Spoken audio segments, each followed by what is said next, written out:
Government is what takes all of your money and gives you very little in return. That is not true. Okay, that's kind. I mean, it's kind of true. It depends on the kind of government. He backs off immediately. Look at this kid's Chad Stonewall face, too. Sir? No, that is not true. You're lying to me. Do not tell lies.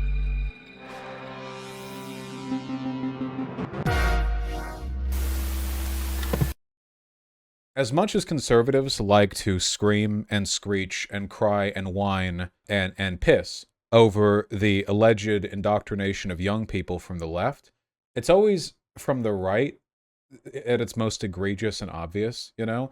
Like a ton of conservative grifters have written kids books, like for like 5-year-olds, not just like young kids books, you know? And I have been inundated with so many YouTube videos of these men in their 40s and 50s who, you know, I imagine have very poor interpersonal skills outside of, you know, business management, sitting in a room full of children trying to relay conservative propaganda. We've seen those Dennis Prager cartoon PragerU history shorts or whatever, where Ronald Reagan talked about how he single-handedly saved the world to those 2 time-traveling kids. We had Matt Walsh with his book, you know, Lauren Southern did her book, though to my knowledge, she didn't do a book reading, which, I mean, honestly, she probably did, and I just missed it. Anyway, here's Ben Shapiro teaching politics to kids. Hey, look, it's what I do, except I don't meet you guys in a classroom. I saw a segment of this on Twitter. It's brilliant. So here we are today at a public library, and I know what you're thinking. Ben, haven't you read all the books there already? Of course I have, but that's not why we're here. That's my producers bit. have given me a stack of cards. They Ben! have a bunch of terms on them having to do with the government. I have to explain these to very, very small children in a fashion that kids can understand. So we'll find out how this is going to go. This video is sponsored by our friends over at Conservakids. Okay, point taken. Sheesh. When they talk about, like, lefties indoctrinating their kids, what they usually mean is that, like, people who are worldly enough to become teachers and get the degrees necessary to do so tend to be left-leaning. By indoctrinate their kids, they mean, like, people who are educated teach the education, and the education aligns with reality, and they don't like the reality. I've said this before, and I'll say it again, okay? I don't know if there's a hard line between education and propaganda. Propaganda obviously has kind of a negative connotation. Usually when we talk about propaganda, we talk about it like being very explicitly in service of a political message, but that's what I do as well. I guess it's the extent to which you're dishonest with it. The only thing I'll say is that in terms of conservative teachings, I don't think it relies on propagandizing so much as dogma. A ton of what conservatives teach each other is meant to be, they are simple aphorisms, just simple, direct, unambiguous, moralistic claims about the world that are not meant to be questioned. The conservative worldview is all about not questioning basic pillars of understanding, which is why analysis is so difficult for them. Trust me, as somebody who has at this point debated a lot of conservatives and gone over a lot of conservative media, very rarely is there an analysis of a situation that leads to their conclusion. They don't go premise, conclusion. They just say the conclusion and then attack people who disagree with it. Overwhelmingly. And you can see this in essentially any conservative media, you know? I'm not saying that there aren't left-leaning people who don't just push the line or whatever, but I think that for those who do, you can always ask those extra few questions, and usually you can get more substantive answers. But if you ask a conservative, like, why is breaking the law bad? Like a simple one like that, like you'd expect them to answer with, you know, there are so many lines you can go with that. Well, Jesus Christ broke the law. Martin Luther King Jr. broke the law. Like, why is breaking the law bad? And the conservative answer will be because it's the law, right? I don't think I'm exaggerating.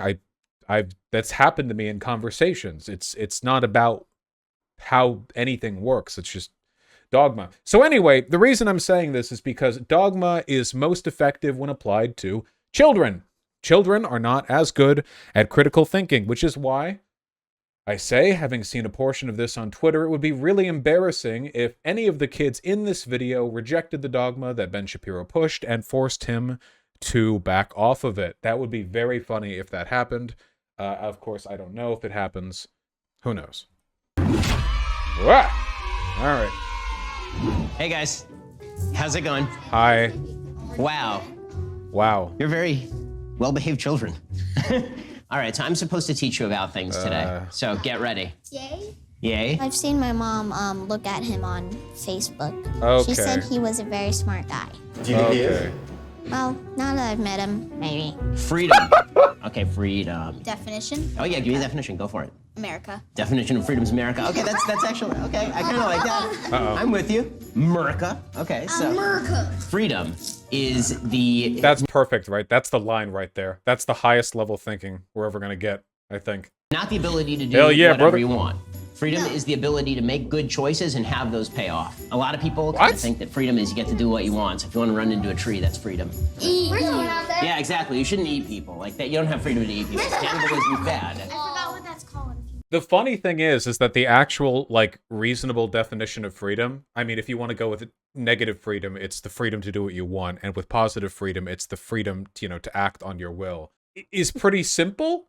The freedom to make good choices is a deeply authoritarian reading of freedom. That is a very authoritarian reading of the issue, because when people in power are the ones who get to decide what a good choice is, and freedom is redefined, like, this is literally like you have the freedom to choose to side with the party, Very concerning right off the bat. That's called cannibalism. My mom and dad told me I was gonna meet Ben Shapiro. And did you know who he was? Nope. Government. Thank God. Okay, so who has an idea about government? Go for it. I don't. Government is what takes all of your money and gives you very little in return. That is not true. Okay, that's kind. I mean, it's kind of true. It depends on the kind of government. Yeah, that is what taxes are for. But All right, that's what I saw. All right, I didn't know it came that early in the video. He backs off immediately. That's not true. Hold on. okay, so who has an idea about government? Go for it. I don't. Government is what takes all of your money and gives you very little in return. That is not true. Okay, that's kind. Look at this kid's Chad Stonewall face too. No, sir. No, that is not true. You're lying to me. Do not tell lies. What? Holding frame. Look at that. Literally doing that, like, pursed lip, like you, bro, you're cringing face. Or bro, you're being cringe face. Absolutely. And Ben backs off. Okay, that's kind. I mean, it's kind of true. It depends on the kind of government.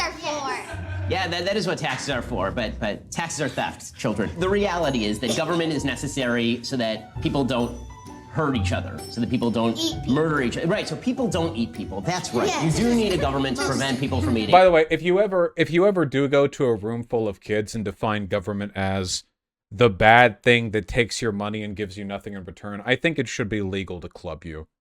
Like a seal, Jesus Christ. People. The Constitution. Who knows something about the Constitution? Anybody heard of the Constitution? Anybody heard of the Constitution? Heard of it. Okay, so the Constitution. Okay, the Constitution is the document that lays out the list of rules for what the government can do and what the government cannot do. So the Declaration of Independence is 1776. So right as we're founding the country, right as the founding fathers are founding the country in the Revolutionary War, we fought a war against Great Britain in 1776. Okay, maybe you do know a lot. What was that? Okay, maybe you do know a lot. The highlight of your career, being told by a 4-year-old that you know more than they do. He's going so fast because he's nervous. Yeah, this is the most prepared and hostile audience he's ever had.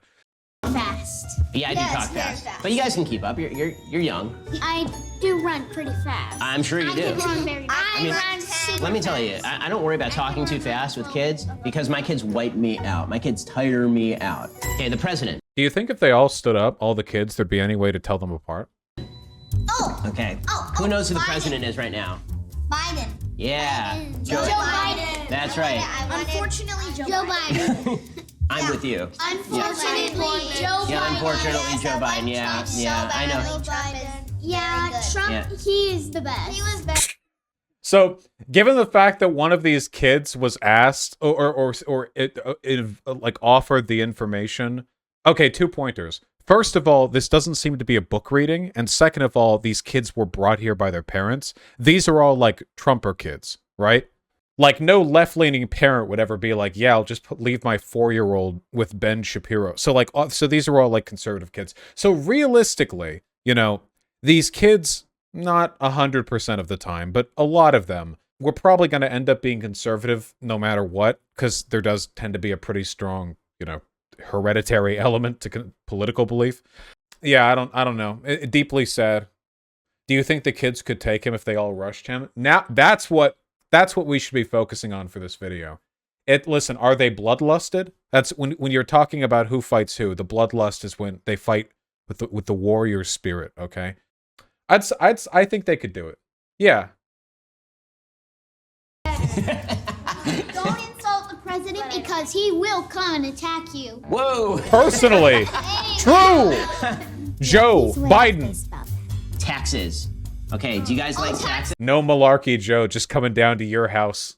Those are fees that you have to pay for your houses. Well, yeah, it's not... Houses? And air conditioning and solar. Right, you have to pay taxes on, like, everything. Yeah.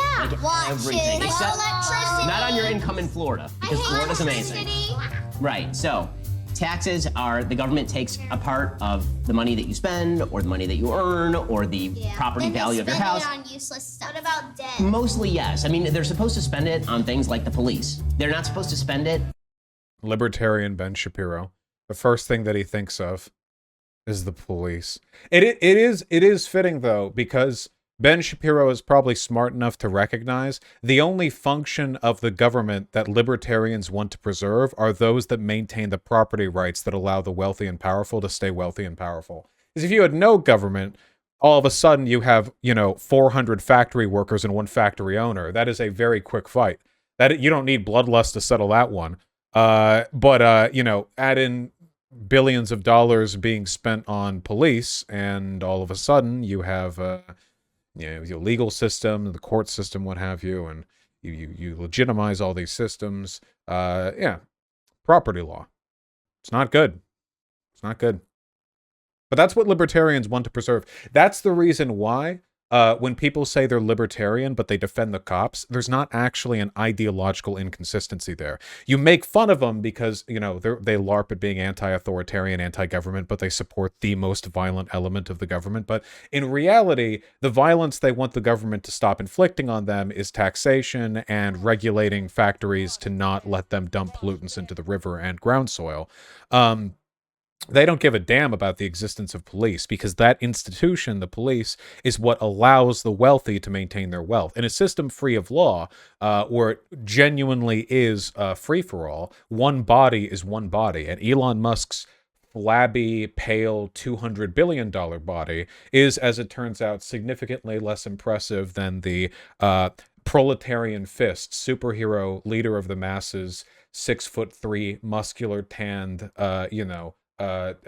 body carved out of marble, On just random projects or silly things that they have in their head, and they tend to spend it on kind of silly things very often. But as you get older, you will realize how little you like taxes. Taxes are very, very annoying. I already think they're terrible. Alrighty, let's see what else. Yeah. Quantitative easing. What? Wow, who put this one in? Yeah. All right, are we really gonna do this? Laughing? We could do this. Okay, No. so yeah, I know. I'm with you. Laughing. The reason that they're laughing is because this is super duper complicated. You know what a dollar is, right? Y'all used dollars before. Yeah. How about Monopoly money? Have you guys ever played Monopoly? Right? Okay. My mom and dad in it. If you guys went to the store with Monopoly money, could you buy anything? No. No, you couldn't. Why not? Because it's fake. 'Cause If it's you not had a real gun. money. There is an agency of the federal government. It's called the Federal Reserve. Okay, the Federal Reserve controls how many dollars are out there. If they just print a bunch of dollars and then they just give you those dollars, it turns out they didn't make you rich. All that happened is that your dollar now doesn't buy as many things. If the Federal Reserve... I feel like I could explain this a lot better.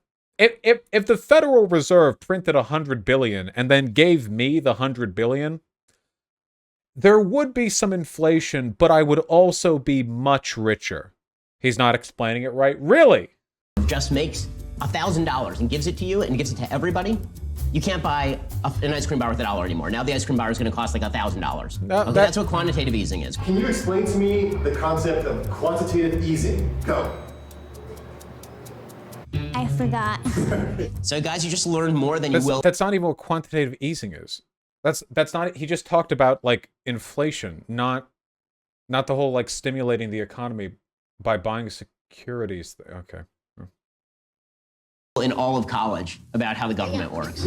So one of the questions that I frequently get asked is, how do I talk to my own children about conservative values and the things that matter? And my answer Let's is go Conservakids. more propaganda for brings you kids. books like Home We of can the teach our Brave, ideology for example, to in which they discuss adults, things so like we American make values sure and to American target history. They're kids. beautifully illustrated. They're really well We written. get and they have 'em young values that you can feel when they comfortable can't sharing think. with your children, which We is the most don't important thing. get There's so 'em many 'cause our forces out there that are policies seeking stink. to They're twist what kids tiny, think. small There's so many brains, people out there accept who want your their kids to believe things that they ideas. really shouldn't believe, who want to take control of your child's education away from you. Not so with Conservakids. Conservakids is the way that you can teach your kids about the stuff that matters. They bring you all sorts of beautiful books. They have a great variety, a great I do, by the way, love them appropriating the Rosie the Riveter. Like, yeah, okay, very nice. You know, they do it. They do it just to like. They do it deliberately to irritate people, you know. I guarantee you, like, where's the Malcolm X cover? Okay? I want the conservative kids book, all right? Malcolm X, warrior for Reagan. And they just say that Malcolm X was around during Reagan's presidency and they were best friends. You could print that. It's not illegal to lie. They lie anyway. Like, it's not like they don't already lie. Like, I don't know. Like, why not, right? Go for it, you know? Selection. Check them out today at theconservakids.com/Shapiro. That's theconservakids.com/Shapiro. You get 15% off when you use code 15Ben. Again, they just make great materials. They're safe for all your kids. Not just safe, they're virtuous for you to get for your kids. Theconservakids.com. Should we restrict people from lying like this? No, lying's a free speech thing. I'm not joking. You really don't want the government just allowing you to sue people for lying. Unless, of course, it's defamatory or slander, but, you know, that's a civil case, so on and so on. /Shapiro. That's theconservakids.com/Shapiro. 15% off with code 15Ben. Okay, go for it. What do you think about... Oh, yeah, wait, hold on. Let's take a look at the Conservakids. What do they got? Theconservakids.com. Raise kids who love America. I love that. We're not even fronting the ideology. We're just fronting the state indoctrination. I love that so much. That's so great. Teach your children to be lackeys of the state, but also, you know, don't tread on me, but also raise children who are lackeys of the state. I love it. My favorite. American values are under attack. Yes. Today's culture is actively trying to diminish the value of freedom, courage, and hard work by inundating our children with messages that undermine those principles. And we have, they're going fishing? That's a tackle box. They're going to go fishing, I guess? Okay. Be careful. Don't want to fall in the lake or whatever. You can get hurt fishing. That can be dangerous. Help your kids navigate modern culture. Relatable characters perfect for ages 3 to 8. I'm so happy that I had good parents. My parents grew up religious, became agnostic when they were older, and never talked to me about it when I was a kid. They never once had a conversation with me outside. I think one time when I was young, I talked with my parents and I was like, hey, do you believe in God? And they were like, no, not really. And I was like, well, why not? And they were like, well, we came to that decision ourselves, you know? We don't want to like, you know, we want you to come to that decision. I think that was nice. These look like pit crew avatars. Yeah. Of course, they probably would have regretted it if I came to the wrong decision, but that's not what agnostic means. Yes, it is. Atheist, okay. Isn't it? Agnostic is whether or not you believe you can know about the existence of a God. And atheist is the statement that you don't believe there's a God. So I think my parents metaphysically didn't believe you could know about the existence of a God, but leaned towards no. And they didn't believe in one, but it wasn't something they were willing to make a deterministic statement about. So I don't think they consider themselves atheist. But I'm an agnostic atheist. I'm an anti-theist. I'm much more obnoxious about it than my parents were. Yeah. Agnostic is a knowledge claim. Atheist is a belief claim. Yeah. Out like superstars and athletes talking. Listen, my position is I don't think you can know whether or not there's a God, but I know there's not one. Okay? That's my position. All right, stay mad. Theists seething. About politics. So everybody in the country gets to talk about whatever they want to talk about, but athletes and superstars generally don't know anything about what they're talking about when it comes to politics. When LeBron As James opposed says to things, you. that doesn't mean he knows things. Yeah. Will you ever be a president? You know, all the presidents are now 100 years old, right? Like Joe Biden is really, really old. Joe Biden is 79 years old. I'm 38, which to you guys seems like super old, right? No? Okay, good. That's true. My mom's 42. My dad's 52. My dad is 48. I'll wait until my kids are grown up. I would never run for office while I have little kids, because I want to be home with my kids. My kids are super cute. I want to spend like a lot of time with them. When is Ben gonna admit that he's gonna run for president? If he wanted to be president, he would probably be it tomorrow, but he just talks about it. What are the prompts they're giving these kids? They're doing these little sides. Like the thing is with kids is that you can like get them to say fucking anything. You can just be like, "Hey kid, I'll give you a lollipop if you say that Ben Shapiro is like the smartest man on earth." And the kid's like, "Fuck yeah. Shit yes. Give me that fucking lollipop. I will say that. Thank you." You know, yeah, you can prompt anything. Raise your hand if you want Trump to be president. Normal thing that normal children Be talk about. president. Oh, that's nice of you. Why are the people angry at the government? Why are people angry at the government? Because sometimes the government tells us to do stuff the government shouldn't tell us to do. Do you think homeschooling will ever be banned? Not in Florida. So I think that there will be places that try to stop homeschooling. Are these kids even old enough to be homeschooled? When do you start school? Isn't it like 6 years old or something? Are they? I don't even know. I don't know. I don't know. Jesus, they should ban homeschooling just because it would make the worst people irritated. This is my new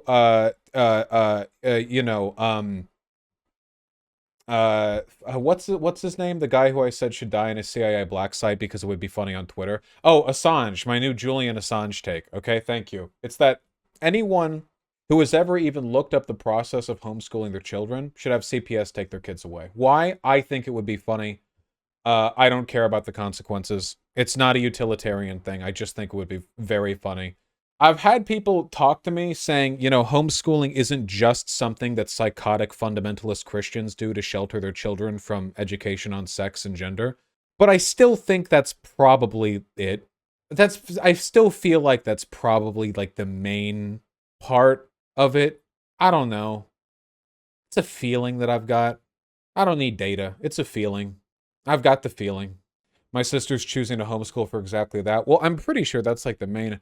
What about older kids who decide to be homeschooled? I gotta wonder about that. Deciding to be homeschooled. Look, I don't want to get like sidetracked or anything. Just I'm not very favorable to homeschool for a few reasons. Not the least of which is because the main thing that school does isn't teach you math and science and literature. The main thing school does is teach you how to get along with people, or failing that, how to deal with people you hate, which is actually way more important than almost anything outside of being literate and being able to do arithmetic. I'm pretty sure like the vast majority of people don't need much more than literacy and arithmetic to do future jobs. The rest of their, skills, you can go through it on the fly, but social skills are and always will be the big kicker here, absolutely essential. That's why it's really good to do daycare for young kids and get them in preschool as well. Not so you can teach them whatever, not like the little infant equivalent of listening to Beethoven when you're in the womb, but because you want to just spend time around other people your age. That's like the main thing that it's about. It's the main thing that you benefit from, And I just feel like homeschooling probably lends you to, I don't know. Public schools are just stressful and bad at education, though. Online programs are a lot cooler. I don't know if cooler is the metric we're going for. I'm not going to defend the American public education system. I just don't think homeschooling... is online class... didn't everyone hate online classes? Didn't suicidality go up massively for high school-age children during the online period of COVID? Because... as it turns out, having people at the absolute highlight of their emotional immaturity being isolated from other people in their age group is really bad for them. I gotta wonder what that does to the homeschool types. I know there are homeschooled kids who like meet up with other homeschool kids, but I don't think it's the same. Like, because you get educated at home, and also you never leave home too. How do you meet like girls? Like, sorry if I'm being weird, and I know there are like same-sex dormitories or boarding schools or whatever, and those are fucked up in their own way. But like, if I was 16 years old and the only like lady I knew and talked with was my mom, don't get me wrong, I like my mom, but I feel like there's an essential element of adolescence that I'm missing out on there, right? Like just being around cute girls, even like do you only leave your house for school as a kid? All my friends from then were friends that I'd met at school. I'm gonna guess that being homeschooled probably interferes with the likelihood of you making friends. Oh, sorry, I forgot. Homeschool kids also go to church. My bad. I forgot about that other social opportunity. They can go to their Sunday school and impress the cute girls by holding up 12,000 fucking folding chairs. They bring it from the supply closet over to the front. An exclusively Protestant activity, by the way, because all Catholics get their education inside gigantic stone cathedrals. But when Protestants go to their Sunday school, they go to the basement of a community building, and they have all the rusted metal folding chairs in the corner. God truly shuns the Protestants. I'm anti-religion, and I'm slightly more anti-Christianity than I am anti-religion, and I'm very slightly more anti-Protestant than I am anti-Christianity than I am anti-religion, okay? No hate. No hate, just saying. Just, no hate. Build better buildings. I'm sorry, build better buildings. I'm sorry, this is... Let me just look up a classic Protestant... Let me just look up a classic Protestant... Okay, I looked up ugly building, and now all I'm getting is the fucking brutalist architecture projects. I just meant like a... Okay, do I need run down?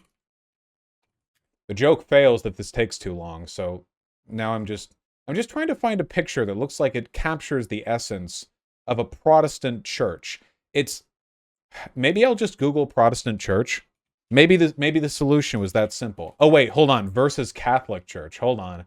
That's bound to that's bound to provide some unfavorable comparisons. All right, here we go. We're ending this stun lock shortly, okay? There we go. Okay? Today we learn. Here's where you go to get your education as a Catholic. Where'd it go? Bring it back. Where'd it go? Oh my god, I'm losing it. Where'd it go? Here it is. Hello. There you go. That's where you go. Thank you. Thank you very much. Yeah, here we go. Average Protestant church. Fucking Motel 6 vibes. You just drive up. They're like, yeah, okay, hi. Since Vosh is a utilitarian, this is a weird take. Have you ever considered the utilitarian detriment that is having ugly fucking buildings? Seriously, though, like, okay, when you look up building religion, it gives you the nice ones. But, like, even the nice Protestant buildings aren't that nice. This is what I think of when I think Protestant church. Like, okay, you know? Like, all right. This is the most impressive Protestant church in existence. Okay? This is the best one. This is the bathroom inside the Catholic Diocese of Brooklyn. This is the men's room, specifically. She's in the wrong room. A common mistake. Okay? The building actually has 8 pairs of bathrooms because of how large it is. Okay, can we move on? We got very sidetracked. Leave it up to the editors if they want to cut this out. Like this? Here we go. Average Protestant church. That's mean. All right, move on.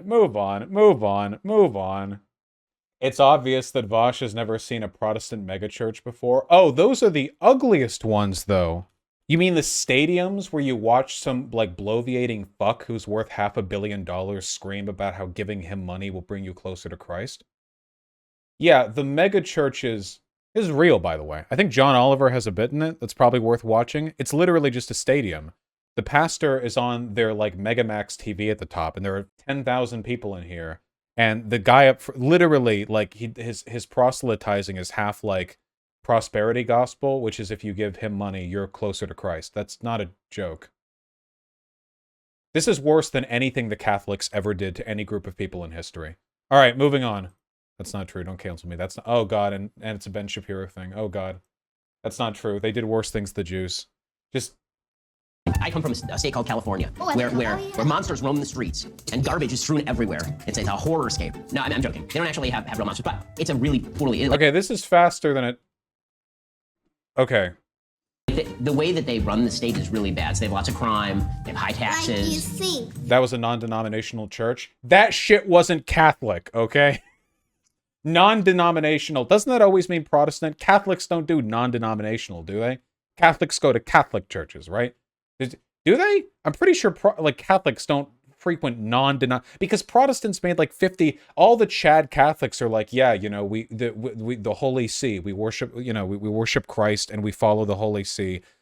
I'm simplifying tremendously. And then there were like 40,000 Protestants. And every 6 days, there's a new schism in the Protestant church, okay? There's like the Northern Lutheran Baptist Anglicans division of 1973, and then the Lutheran Anglican Baptist and then they fight, and then they kill each other, and somebody does a bombing. Look, shut up! There is a monster. Right, exactly. I came here because Florida is Does he amazing, show guys. me? You're so lucky to be growing up in Florida. Florida's amazing. America Jeez. is the best, but Florida's really hot. What does the government do? What does the government do? Okay, Florida. so there's various kinds of government. There's your local government, like where you live.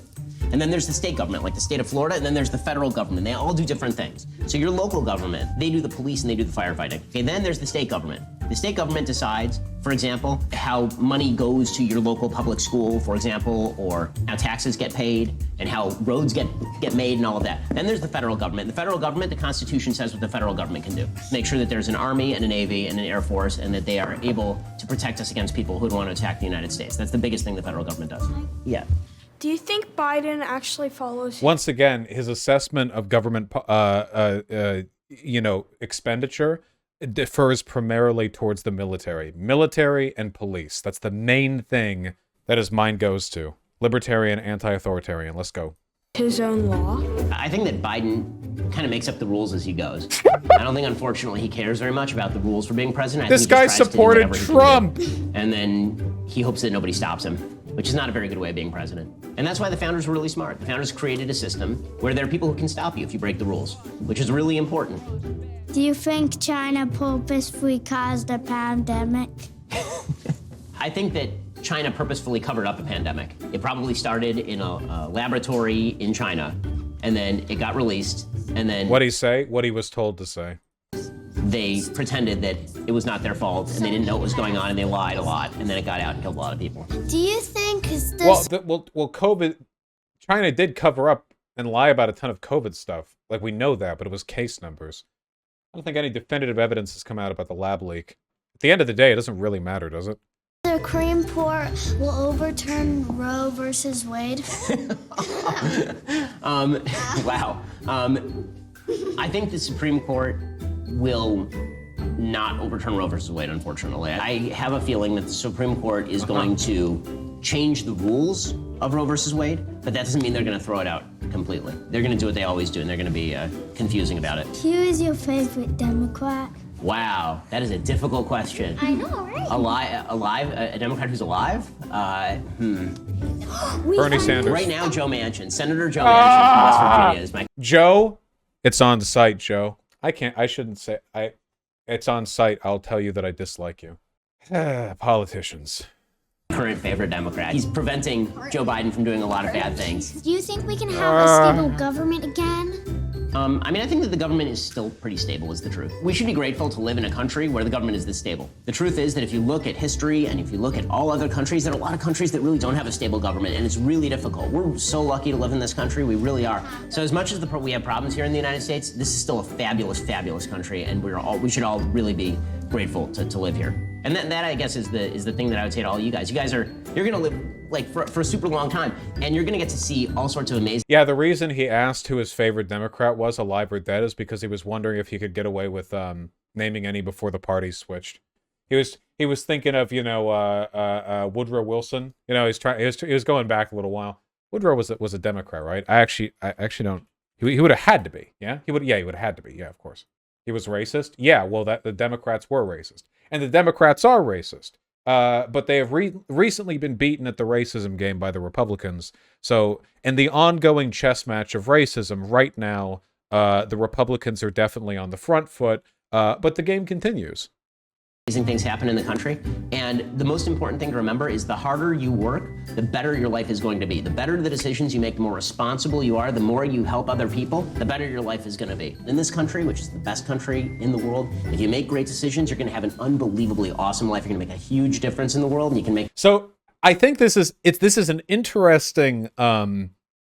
This is an interesting, almost a Mott and Bailey that conservatives do. I want to rewind for a second, okay? Hold on. Remember, is the harder you work, the better your life is going to be. The better the decisions you make, the more responsible you are, the more you help other people, the better your life is going to be. That is true. Generally, on average, yes, working harder and making better decisions will mean that your life is better. The implied statement here is what helpfully for us, he doesn't leave it to implication. He just says the implied bit next. In this country, which is the best country in the world, if you make great decisions, you're going to have an unbelievably awesome life. You're going to make... That is a lie. That is a straight-faced, complete, objective, provable, empirical lie. If you make great decisions, you are more likely to have a better life. I mean, obviously, making great decisions... Well, even then, it's kind of subjective, because maybe the great decision is like choosing to stay with your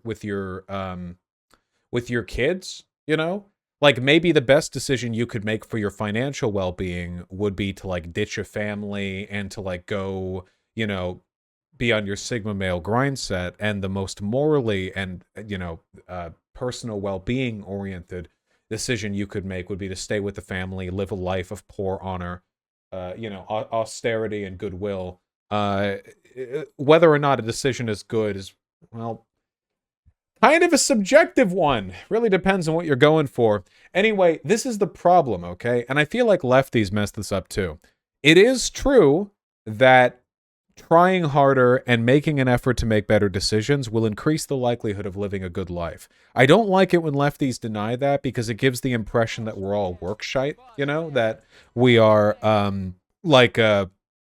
completely unwilling to buy into the idea that there's a relationship between our behavior and the outcomes in our life. And it's just not true, of course. Working hard does increase the likelihood of you leading a good life. Does it guarantee it? No. Not even close, but it increases the likelihood. But conservatives, of course, the leap here is that, well, if you make good decisions, you will have a good life. And the reason they say that actually isn't to encourage these kids, you know. This is a common misconception. Conservatives do not make this claim to motivate people. They make this claim to demonize the people who are not successful. It's a necessary component of the myth of meritocracy. When they say, if you make good decisions, you will live a good life, the natural, contrapositive to that is, you know, if you have a bad life, you must have made bad decisions.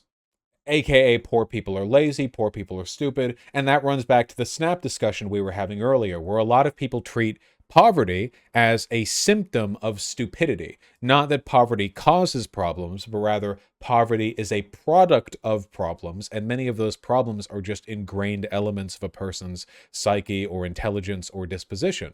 This is obviously an empirically disprovable way of thinking. A sociological way of approaching these issues will always beget you better predictive results. Or, to put it another way, folks, let's try the scientific method, okay? Let's do two studies, all right? One in which we attempt to predict a person's wealth by how many hours they work, and one in which we try to predict somebody's wealth by the zip code they're born into. I bet you that the p-value, the correlative, ratio we're going to get for hard work to wealth will be slight but present, with people who don't work at all, who languish in poverty at the very far end, and people who work very, very hard being, helped slightly towards the end. I think the zip code would be a stronger description, though. I think that would be much more descriptive. in terms of whether or not people turn out to be wealthy. Yeah, the strength of correlation, right? Is R. Yes, thank you. My brain is absolutely sludge right now. Make a huge difference in the world, and you can make the world a better place. And what's that thing on your head? Oh, good question. Okay, so this is a yarmulke. Jews and Christians believe in the same God. We just have slightly different beliefs about the kind of stuff that we have to do that God says that we have to do. So what this means is that Oh wait, what's with the emotes, chat? That's cute. Kids would ask that. Orthodox Jews, Jews who keep a lot of commandments, we keep this on our head, right? In the Bible, when it talks about the Israelites, that's the Jews. So the Jews eventually, now we're their descendants. So we keep the yarmulke on our head to remind us that God is around us at all times, so we should make good decisions, basically. Alrighty, guys. Well, don't Jews wear the kippah to keep? It's like a lead for God, X-ray vision, to keep their brain shielded so God can't see sinful thoughts. When Jewish guys are in the shower and the kippah is off, okay, they're just like hardcore, like running song lyrics in their brain. Okay, they're just trying to keep things clean. Yeah, it's like a tinfoil hat. Paradise Cage. you can go enjoy your day now because it's all over. So you're good. Thank you, guys. It's great to meet all of you.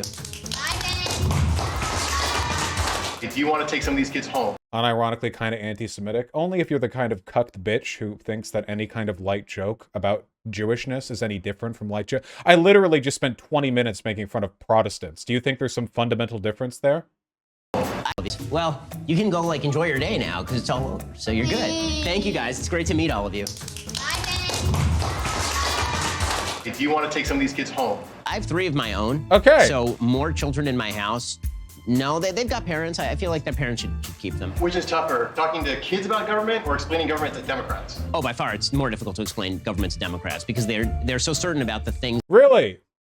Having political conversations with adults is more difficult than having political conversations with children. Is that true? Oh, now we know. Things that they know, and those things are just wrong. Whereas kids just don't know things, and you can actually explain. It's not fundamental, but anti-Semitic humor has a worse outcome, right, Vosh? It's not anti-Semitic. Okay, you guys need to learn a critical difference between joking at the expense of something or having something in the joke. Can you explain to me, and I'm begging you, I genuinely want to know, what what vitriol, what negativity about Jewish people are you expressing by making a joke about the yarmulke being a tinfoil hat? At this point, like, you might as well not say anything, okay? I hate you, oh, what's the term that isn't goy? What is it? Gentiles, you fucking pearl-clutching, God! Oh, God. Lest you forget, like a field of landmines. You can talk with black people and have fun with them. You can talk with Jewish people, have fun with them. Talk with women, have fun with them. But God help you, you talk with white lefties. Because, ooh, are they ready to tell you that everything you said was offensive to them. Oh, I love it. I love it. I love it so much. Oh, my God. The interminable experience. I have fond memories of a Drunken Peasants podcast where I'm cheerily talking with you black guys and people in my chat. Oh, I know you guys were sweating. Oh, God. When I made the jokes about the black barbershop, I know you pasty fucks. You moon-skinned people. You snow-white flesh bitches were wringing your hands. Is this racially problematic? I prefer it when comedy never actually acknowledges or in any way addresses the existence of marginalized groups. Well, as an enlightened centrist, between racism and anti-racism, I tell you this, okay? Sometimes the joke is just funny. I'm so tired, man. Not of you guys. I went way too hard on the person I was responding to as well. None of you deserve that. Explain them to them. Are you more or less hopeful for the future? I'm way more hopeful for the future than before I did this because those kids are smarter than the people that we have in Congress currently. I only came today because I thought Knowles was gonna be here. Kid, I'll give you a lollipop if you pretend to know who Michael Knowles is. Make it like 10. Actually, I guess it would make sense that I guess it would make sense kids would like Michael Knowles because I think they're operating on the same wavelength, right? Michael Knowles is basically just the guy in Big. We basically just have a baby brain trapped in an adult's body, and I feel like he would be right at home. You know? He's like Will Ferrell from Elf. You know what I mean? Michael Knowles, everyone. Is this anti-Semitic? Tell me it is, chat. Somehow. Elf's a good movie. You guys seen Elf? It's a good movie. I think it's nice, you know?